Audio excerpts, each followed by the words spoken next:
Currently waiting for the inspector.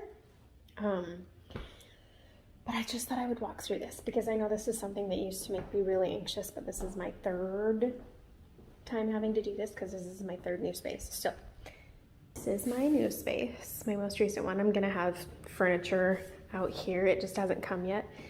This area does not count for the inspection because this is not where I will physically be working. This room, however, is what will be getting inspected. The waiting area should be separate, but I know there could be ways around that. I know each county is different too, and it depends on what state you're in, but I should be able to close doors and have this be a private area. So that's what that is. All right, so things that you need that I didn't realize I needed the first time that I wish I would have known is a disposable apron or a bunch of aprons that you can wash as long as it can be machine washed. So there's it's crumpled up because moving it got smashed. And then a tray set up. Now, when I was in Utah, they did not require me to have a tray set up, but I feel like it's a good idea to have your tray set up ready so that you can show them your needles. Your needles need to have an expiration date, and whether on this or on the boxes that they came in, how they were sterilized. So I don't know where that is. There we go. It's usually somewhere on the container or in the container. So you just gotta make sure that you have proof of how they were sterilized.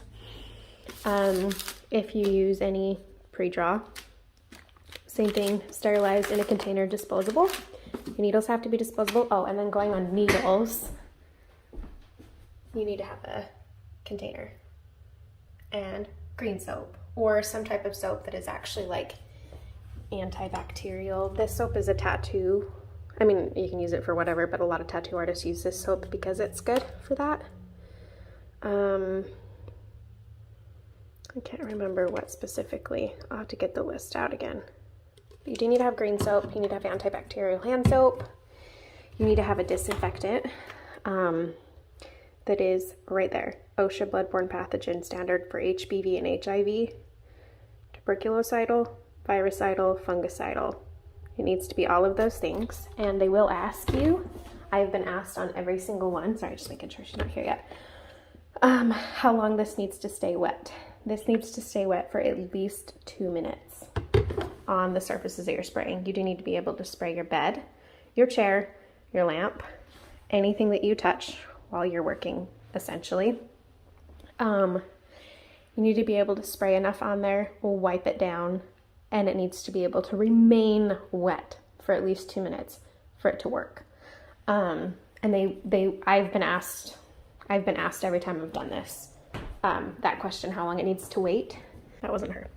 Another thing that you need to have is proof that this is an easily cleanable surface, and that if you are using a sheet or cover, that this is also one, machine washable, but that you have a set, multiple sets, so that you're not using the same sheet all day long. So I do have a stack of sheets over in the corner there that I use for my bed.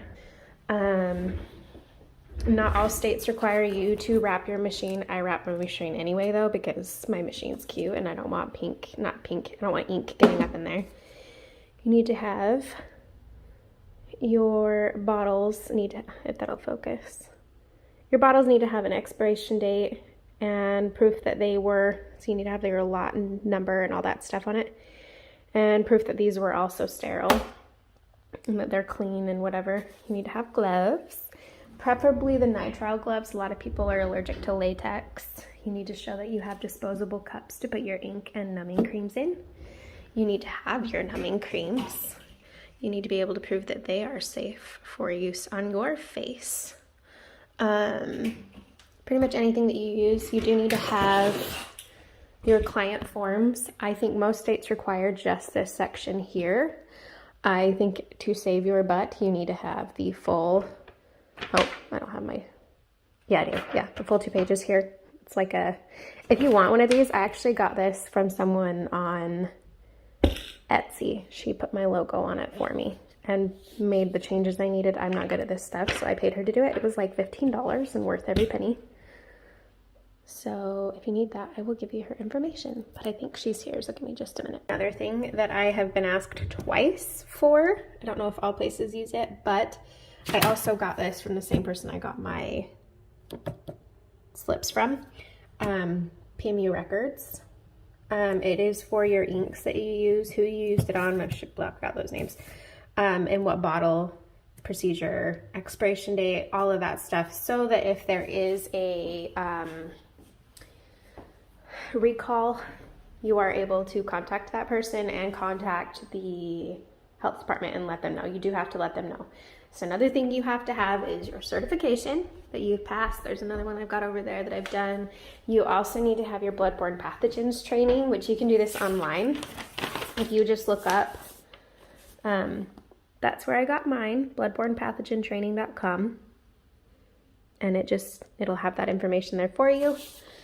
And then when you have, this also needs to be somewhere like out where your clients can see it. I have a picture frame for this, but I forgot to bring it with me, so it's just going to be here for now. And since I'm in the process of moving all my crap, I haven't gotten everything organized yet anyways. But another thing, this will be the container that will have my permit in it. Your permit does need to be out where it can be seen. So when you get it, so this doesn't have to be when you're getting the inspection, but they will tell you when you finish the inspection, if you pass, that you do need to have it out where it can be seen. So that's where mine will be. I'm trying to think if there's anything else. I know, let's see. I know when they've come and asked, they've had a few questions about knowing things like, I'll print that off and I'll show you guys, but knowing things like which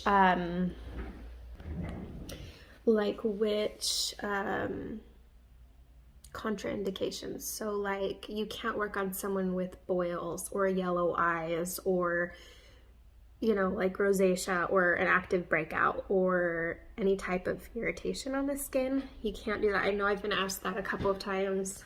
So you need to know those things. You do need to know jaundice is another reason not to work on somebody. That's why you fill out the med form. That saves your butt. They need to sign that saying that they don't have any of these issues. You need to actually check that form before you start working on them and go through those things. Pregnancy is another one that you can't work on. Chemo, patients with cancer, any type of treatments actually. I don't think it matters if it's just chemo, but it does weaken your immune system. So either A, you cannot work on them at all, or B, you need to get a signed like permission from their doctor, their oncologist specifically. I've never had that happen, but I do remember being told that on my first inspection, so that might be good information to know. I don't know what else off the top of my head. I feel like more will come. Oh, hand washing. In North Carolina, I cannot remember in Utah, but in North Carolina, so I'm pretty sure a lot of states are similar, so just look up your state's rules.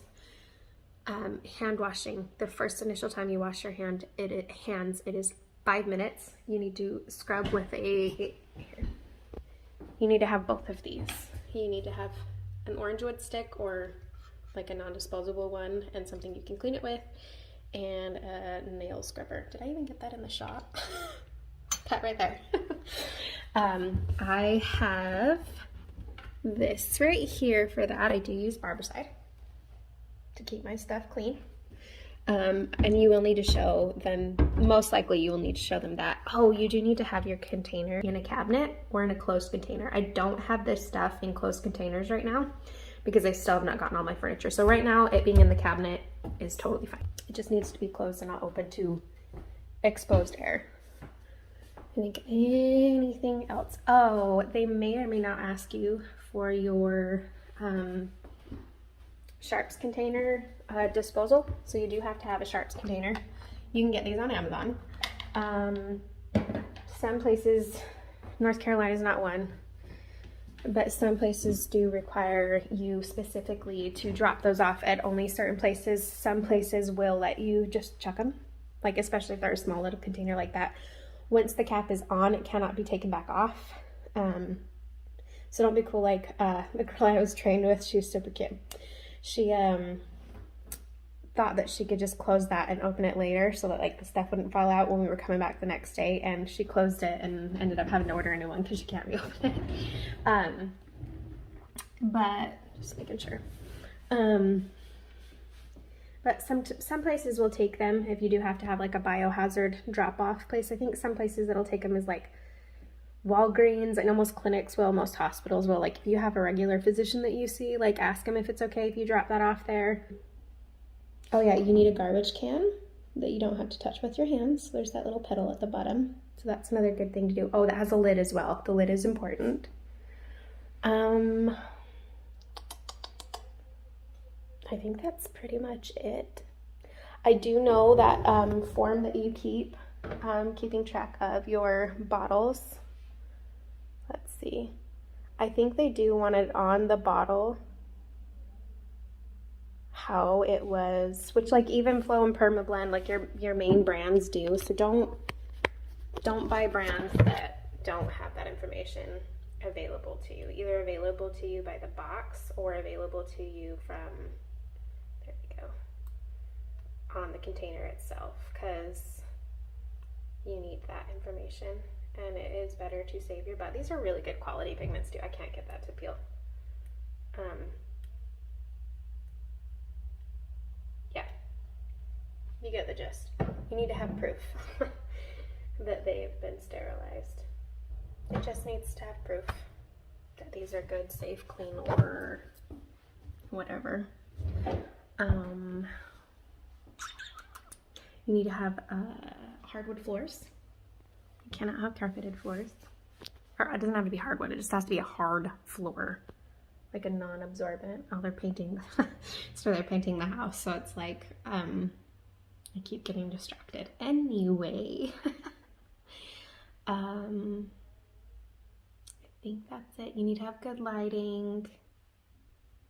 Oh, hot and cold running water. You need to have a sink in the room you're working in that you can wash your hands only.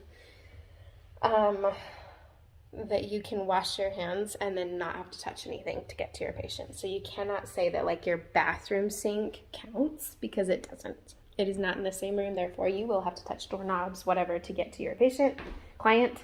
Sorry, I used to be a CNA, and that's a hard habit to break. I think that's pretty much the standard. I don't know if she'll let me record our inspection getting done. When we are done though, I know she will give me the permit, which will have the things checked off. I'll get the carbon copy of it. When I get the carbon copy of it, I will take a picture of it and I will add it to this so that you can see what to kind of expect. I feel like every inspection I've had done in this state and in Utah, they're almost identical, practically. I'm pretty sure they're identical. So I feel like for the most part, most states probably have the same rules. I know New Jersey is different, but it'll give you a general idea of what you need. To find yours, go by county, not just state, but go by county and look up, like for instance, I'm in Union County, so I just searched Union County tattoo permit, because if you're doing permanent makeup, you do have to have a tattoo permit. And it should hopefully save you time from having to like scan through the entire county's health department website trying to find it. So just look up whatever county you're in, health department, tattoo permit, and hopefully it'll just bring you straight to it. But that is essentially what you need. I think I got everything, and don't be stressed out. The first one I had done, I was like anxious as hell, like thinking that this was like some, like crazy test and that they were gonna flunk me, and I was just so nervous. And then the guy just sat and like chatted with me the whole time. He told me what I needed, what I had right, what I like needed to be prepared for, blah, blah, blah. He was super freaking nice. And then the guy who did it here was super nice. And so far, this person that I've been talking to that's coming today, she seems really nice. Like, I feel like I have not dealt with, it's not scary.